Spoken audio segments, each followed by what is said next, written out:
அடுத்தது மகர ராசி நண்பர்களுக்கு பார்க்கலாம். மகரத்திற்கு இன்று விரயங்கள் தொழிலுக்கான சில முதலீடுகளுக்கான விரயங்களாக ஏற்படக்கூடிய நிறைய வாய்ப்பு இருக்கிறது. சில பிரயாணங்களால் ஆதாயமான தொழில் வளர்ச்சியாக மாறும். தொழிலுக்கான பிரயாணங்கள் இல்லைனா பணிக்கான சில பிரயாணங்கள் ஏற்படக்கூடிய நல்ல நிலை. வருமானமும் திருப்தியான நிலையாகவே இவர்களுக்கு காட்டுகிறது. பணி வளர்ச்சி, வருமான உயர்வு. ஆனால் ஆரோக்கியத்தில் கணவன் மனைவி இருவருமே அலட்சியம் இல்லாமல் ரொம்ப கவனமாக பார்த்து கொள்ள வேண்டும். அடுத்தது கும்பராசி நண்பர்களுக்கு பார்க்கலாம். கும்பராசிக்கு சந்திரன் இருக்கக்கூடிய துலாம் வீடு பாதக வீடாக வருவது ரொம்ப ஒரு குறிப்பிடத்தக்க ஒரு முக்கியமான ஒரு பாயிண்ட். இவங்களுக்கு பணி இடத்தில் அதிக கவனமும் எச்சரிக்கையும் தேவை. பணி செய்யக்கூடிய இடத்தில் பெண்களிடம் ரொம்ப கவனமாக நீங்க பேசி பழகுவது ரொம்ப உங்களுக்கு நல்ல பாதுகாப்பை கொடுக்கும்.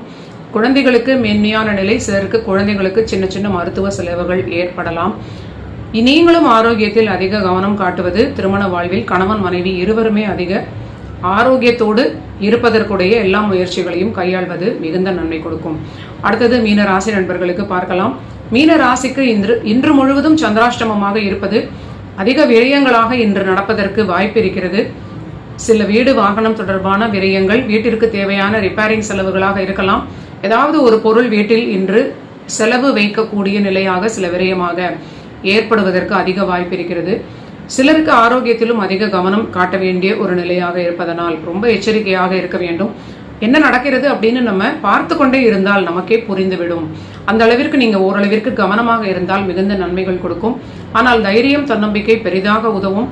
பொருளாதாரத்தில் நல்ல ஏற்றமான நிலை, பணியில் வளர்ச்சி இதெல்லாமே சிறப்பாக இருக்கிறது.